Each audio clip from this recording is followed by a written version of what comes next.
Hey everybody, happy National Pretzel Day. Maybe you like crunchy ones, maybe you like soft ones, maybe you don't like them at all, but I just wanted to let you guys know that today is National Pretzel Day. I'm going to read you a book called Walter the Baker. It's written by Carle, and it talks a little bit about how pretzels are made. Long ago, in a town encircled by a wall, lived Walter the Baker, his wife Anna, and their son Walter Jr. Walter the Baker was known even outside the walls of the town. He was the best baker in the whole duchy. Early every morning, while everyone else was still asleep, Walter began baking his breads, rolls, cookies, tarts, and pies. Anna sold the baked goods in the store. No one could resist the warm, sweet smells drifting from Walter's bakery. People came from near and far. The Duke and Duchess, who ruled over the duchy, loved Walter's sweet rolls. Every morning, Walter Jr. carried a basket full of warm sweet rolls to the castle where they lived. Said the Duchess, spreading quince jelly on her roll. Ah, said the Duke, putting honey on his. And so each day was the same as the day before, until one early morning, when Walter's cat was chasing a mouse and tipped over the can of milk. "What will I do?" cried Walter. "I cannot make sweet rolls without fresh milk." In desperation, Walter grabbed a pitcher of water. "I hope nobody will notice the difference," he said, as he poured the water into the flour to make the dough. Now, you and I may not be able to tell the difference between a roll made with water and one made with milk, but the Duke and especially the Duchess could tell the difference. "Ugh!" cried the Duchess after she took a bite. "What is this?" roared the Duke.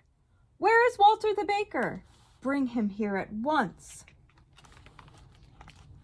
So Walter was brought before the Duke.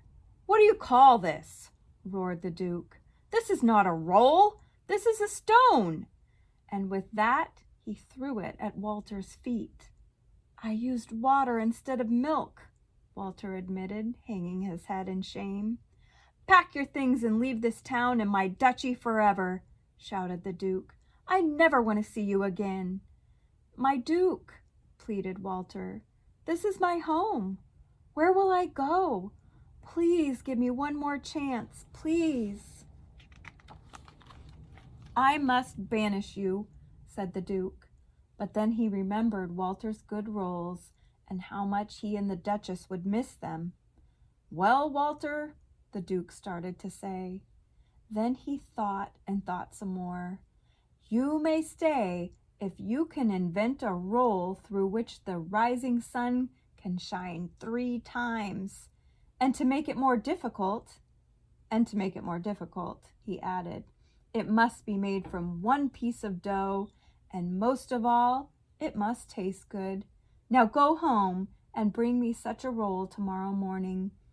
Poor Walter. Worried and sad, he trudged back to his bakery. Walter worked all day and into the night. He made long rolls, short rolls, round rolls, twisted rolls. He made thin rolls, and he made fat rolls, and he worked some more. Walter beat, pulled, pushed, and pounded the dough, but it was all in vain. He could not come up with a roll that would please the Duke. By early morning, Walter had only one long piece of dough left. "It's hopeless," he cried.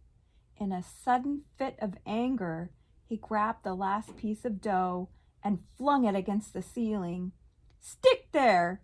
he yelled at the dough. But it didn't. It fell, twisting itself as it dropped down and plopped into a pail of water. Anna and Walter Jr. were awakened by Walter's yell and rushed into the bakery, just as Walter was about to dump out the water and the twisted piece of dough.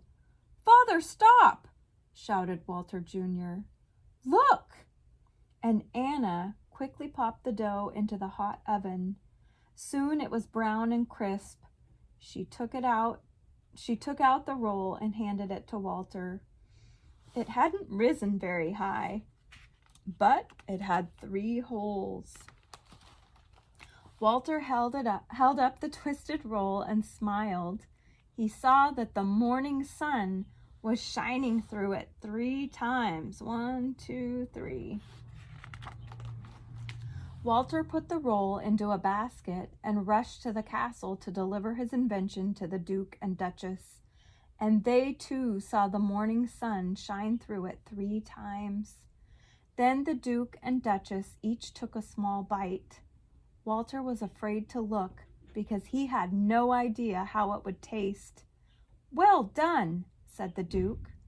"Perfect," exclaimed the Duchess.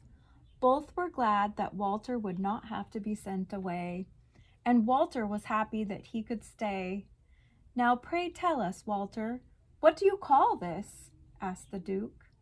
Yes, pray tell," Walter stammered, as he tried to come up with a name.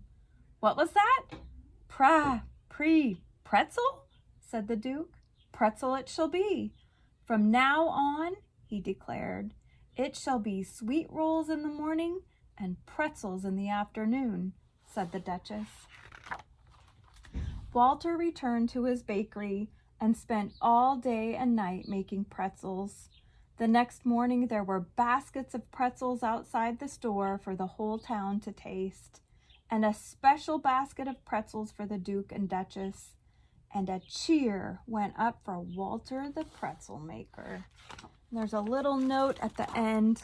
The word pretzel comes from the Latin word brachium, meaning arm. The pretzel was originally a simple bread eaten during Lent. Its shape is based on an ancient position for prayer in which the arms were folded across the chest and the hands were placed on opposite shoulders. So that would be like this, the shape of a pretzel. So happy National Pretzel Day. Maybe you're going to have some as a snack. I hope you have a great afternoon and evening, and I'll be back here tomorrow morning. Bye, guys.